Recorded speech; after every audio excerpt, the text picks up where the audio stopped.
Last episode में हमने देखा था कि प्रिंस चैन ने यहाँ पे चारों तरफ धुआं ही धुआं कर दिया था, जिसकी आड़ में प्रिंस लाव अब यहाँ पे मौजूद सारी सेविकाओं को मजा चखाना शुरू कर देता है। और अब बस कुछ ही देर में प्रिंस लाव यहाँ पे मौजूद सारी सेविकाओं को ढेर कर देता है, जिस पर यंसु प्रिंस लाव से बहुत ही ज्यादा प्यार जताते हुए कहता है कि ब्रदर आप तो कमाल के हो। तब प्रिंस चैन भी कहता है कि वो आप जितने भोले दिखते हो उतने भोले हो नहीं, जिस पर प्रिंस लाव कहता है कि नहीं ऐसी कोई भी बात नहीं है, वो तो मैं अपने भाइयों को मुसीबत में देखकर कुछ ज्यादा ही भावुक हो जाता हूँ। तब प्रिंस चैन कहता है कि ठीक है, मेरे ख्याल से हमें 7 और छोटी बच्ची को ढूंढना चाहिए। जिस पर अब इधर हम विनी को देखते हैं जो यहाँ पे अपने और 7 के टॉय से खेलते हुए कह रही थी कि बुरे प्रिंस जब तुम मुझसे मिलोगे तो फिर तुम मुझे इस तरह से पनिश करना, क्योंकि मैंने तुम्हें हट करके बहुत ही बड़ी गलती की है। और फिर विनी कहती कि जब मैंने बुरे प्रिंस को वो खंजर मारा होगा तो फिर बुरे प्रिंस को कितना ज्यादा दर्द हुआ होगा, लेकिन ये काफी खुशी की बात है कि वो अभी बिल्कुल ठीक है। और थर्ड प्रिंस ने कहा है कि अगर मैं उससे माफी मांग लूं तो फिर बुरा प्रिंस मुझे माफ कर देगा, क्योंकि ये सब मैंने जानबूझकर नहीं किया था। अगर फिर ब्रदर मुझसे मेरी मदर के बारे में झूठ नहीं बोलता तो फिर मैं ये कभी भी नहीं करती, लेकिन फिर भी मैं कितने स्टूपिड हूँ जो अपनी मदर को बचाने के लिए बुरे प्रिंस को हर्ट किया। अब पता नहीं बुरा प्रिंस मुझसे मिलने भी आएगा या फिर नहीं। और ये कहकर विनी बहुत ही जोर जोर से रोने लगती है। तब इस कमरे के बाहर हम 7 को देखते हैं जो विनी की सारी बातों को सुन रहा था, जिसके बाद अब 7 विनी के पास आके उसके खिलौने को लेते हुए कहता है कि चलो मैंने मूंगफली को माफ किया, अब मूंगफली को खुद के ऊपर रिग्रेट करने की जरूरत नहीं है। तब विनी 7 की ओर देखते हुए कहती है कि बुरे प्रिंस, जिस पर 7 भी बहुत ही प्यार से विनी से कहता है कि चलो विनी अब वापिस घर चलते हैं। तब विनी अब तुरंत 7 से लिपट के बहुत ही ज्यादा रोते हुए कहती है कि मुझे माफ कर दो,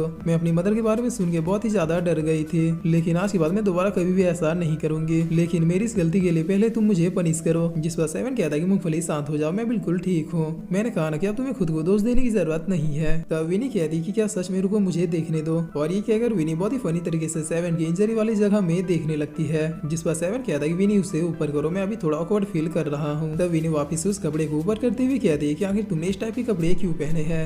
जिस पर 7 कहता है कि ये थोड़ी लंबी कहानी है, मैं तुम्हें घर चल के बताऊंगा। तब यहाँ पे ये प्रिंसेस आती हुई कहती है कि मेरी मर्जी के बगैर कोई कहीं भी नहीं जाएगा। जिस पर 7 कहता है कि अच्छा तो इस सब के पीछे तुम्हारा हाथ था। तब ये प्रिंसेस कहती है कि 7th प्रिंस यंसी, तुम वाकई में गॉड ऑफ डेथ के टाइटल को डिजर्व करते हो, क्योंकि हमारे फैमिली के सबसे स्ट्रॉन्ग पॉइजन से इन्फेक्ट होने के बावजूद भी तुम अभी तक जिंदा हो। लेकिन ये कितना अफसोस की बात है कि तुम मेरे जाल में फंस के यहाँ पे आ चुके हो। तुम्हें यहाँ पे आने से पहले कम से कम खुद को रिकवर कर लेना चाहिए था। खैर अब जब तुम आ ही गए तो फिर मैं तुम्हें मारने का इतना बेस्ट मौका कैसे छोड़ सकती हूँ, क्योंकि अगर एक बार तुम खत्म हो गए तो फिर तुम्हारी यन फैमिली में कोई भी इस लायक नहीं है कि वो हमें टक्कर दे सके। जिस पर 7 अब खड़े होते हुए कहता है कि तुम्हें तो पता ही होगा कि मैं मर्द और औरतों में कोई भेदभाव नहीं करता, इसीलिए आज मेरे हाथों तुम्हारा मरना तो फिक्स है। तब ये प्रिंसेस कहती है कि अगर ऐसी बात है तो फिर तुम मुझे दिखाते क्यों नहीं कि आखिर तुम क्या कर सकते हो। और ये कहकर ये लेडी अपने वेपन से 7 के ऊपर अटैक कर देती है, जिस पर 7 भी तुरंत इसके अटैक से बचते हुए अपने अस्कल स्वॉर्ड को बाहर निकाल लेता है और फिर इस प्रिंसेस के एक ही अटैक को रोकते हुए इसे पीछे धकेल देता है। तब ये प्रिंसेस पीछे हटते हुए कहती है कि आखिर ये इतनी जल्दी रिकवर कैसे हो सकता है।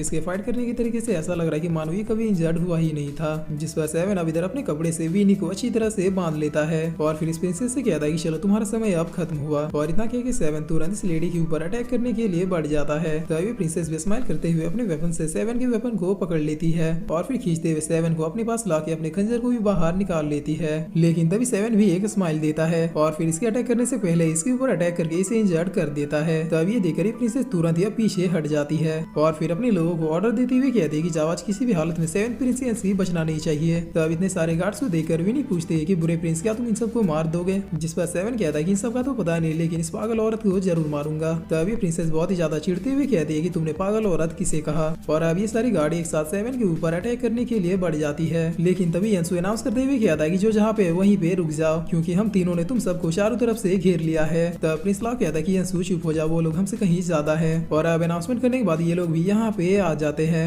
तब इन्हें देखते हुए बहुत ही ज्यादा खुश होते हुए कहती है कि फाइनली सारे प्रिंसेस आ गए। जिस पर यंसु अब बहुत ही स्टाइल में कहता है कि 7 तुम्हें अब डरने की जरूरत नहीं है, क्योंकि यन फैमिली का सबसे मालदार, शानदार और बहादुर प्रिंस तुम्हें बचाने के लिए आ चुका है। जिस पर 7 कहता है कि लेकिन मैंने तुम लोगों से हेल्प मांगी ही नहीं। तब यंसु लाव से कहता है कि ब्रदर चलिए, इसे हमारी हेल्प की जरूरत नहीं है। जिस पर प्रिंस लाव कहता है कि यंसु शांत हो जाओ, तुम तो जानते हो 7 कैसा है। और फिर लाव कहता है कि शैन आखिर तुम्हें और कितनी देर लगेगी। तब प्रिंस शैन अपने केमिकल को मिलाते हुए कहता है कि ये लगभग हो ही गया। जिस पर इधर ये प्रिंसेस अपने गार्ड्स को ऑर्डर देती है कि इन सबको पकड़ लो। तब शैन लाव से कहता है कि ब्रदर मेरा फॉर्मूला रेडी है, आप अपना काम शुरू कीजिए। जिस पर प्रिंस लाव तुरंत ही जाके इन दोनों को कोई मेडिसिन खिला देता है। तब इधर प्रिंस चैन तुरंत इस फॉर्मूला को यहीं पे ब्लास्ट कर देता है, जिसकी वजह से ये स्मोक यहाँ पे चारों ओर फैलने लगता है। जिसे देखकर ये प्रिंसेस कहती है कि सबको जल्दी से अपने नाक और मुंह को कवर कर लो। तब प्रिंस चैन कहता है कि सॉरी प्रिंसेस, लेकिन अब इसका कोई फायदा नहीं होने वाला। और अब प्रिंस चैन की इतना कहते हैं सब लोग बेहोश होकर गिरने लगते हैं। तब ये प्रिंसेस प्रिंस चैन से कहती है कि आखिर ये किस टाइप का स्मोक है, अगर तुमने हमें मार दिया तो फिर भी फैमिली तुम लोगों को कभी भी नहीं छोड़ेगी। जिस पर प्रिंस चैन कहता है कि तुमने मुझे आइडिया तो अच्छा दिया, लेकिन मैं तुम्हें किसी वजह से नहीं मार रहा हूँ। लेकिन याद रखना, अगर तुमने दोबारा से सेवन या फिर मेरे किसी भी भाई को हर्ट करने की कोशिश की तो तुम मुझसे कहीं भी बच के नहीं भाग पाओगे। जिससे सुनते सुनते ये प्रिंसेस भी यहीं पे बेहोश हो जाती है। तब प्रिंस चैन अब विनी की ओर देखते हुए कहता है कि अच्छा तो वो छोटी बच्ची ये है। जिस पर प्रिंस चैन अब विनी को उठाते हुए कहता है कि अच्छा तो सेवन के प्लेस की नई प्रिंसेस तुम हो। हेलो, मैं सेकंड प्रिंस चैन हूं और मुझे तुमसे मिलकर काफी ज्यादा खुशी हुई। तब प्रिंस लाव तुरंत ही आके विनी को पकड़ते हुए कहता है कि चैन, मैंने तुमसे कितनी बार कहा है कि बच्चों को इस तरह से नहीं उठाना चाहिए, ऐसा करने से बच्चों के ऊपर बड़ों के प्रति नेगेटिव असर पड़ता है। और अब यंसु इस प्रिंसेस को देखते हुए कहता है कि इससे पहले कि ये जाग जाए, मेरे ख्याल से सेवन तुम्हें इसका काम तमाम कर देना चाहिए, क्योंकि इस डाइन ने मुझसे कहा था कि ये तुम्हें मारने के बाद पूरे यन फैमिली में कब्जा करके मुझसे पोछा लगवाएगी। तब विनी कहती है कि बुरे प्रिंसेस ऐसा मत करना, क्योंकि इसी को पता है कि मेरी मदर कहाँ पे है।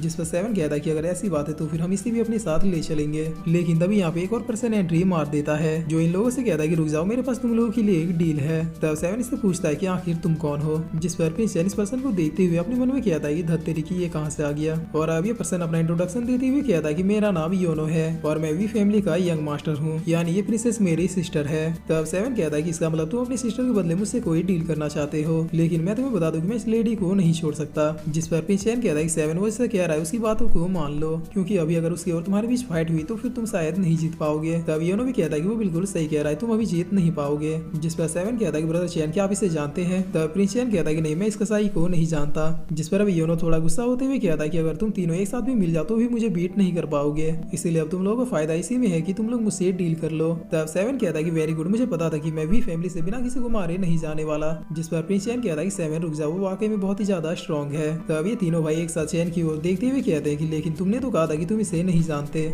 और अब योनो कहता है कि चलो ठीक है, तुम मेरी बहन को मुझे वापस कर दो और इसके बदले में मैं तुम लोगों से प्रॉमिस करता हूँ कि आज के बाद वी फैमिली और यन फैमिली के बीच कोई भी टकरार नहीं रहेगी, यानी आज के बाद से वी फैमिली का कोई भी पर्सन यन फैमिली के किसी भी मामले में इंटरफेयर नहीं करेगा।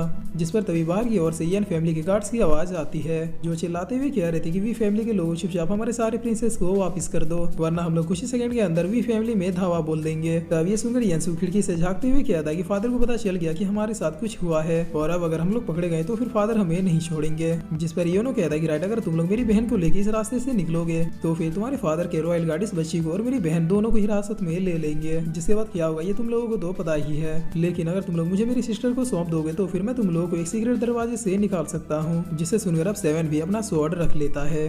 तब प्रिंस लाव कहता है कि सेवन, तुम विनी और यंसु को लेके इसके साथ जाओ, बाकी मैं और सेकंड मिलकर रॉयल गार्ड्स को अंदर आने से रोकता हूँ। जिस पर योनो प्रिंस चैन को बहुत ही गौर से देख रहा होता है। तब प्रिंस चैन बहुत ही फनी स्टाइल में कहता है कि बेशरम, क्या कभी औरतों के कपड़ों में मर्दों को नहीं देखा है। और फिर इसी के साथ ये एपिसोड यहीं पे खत्म होता है।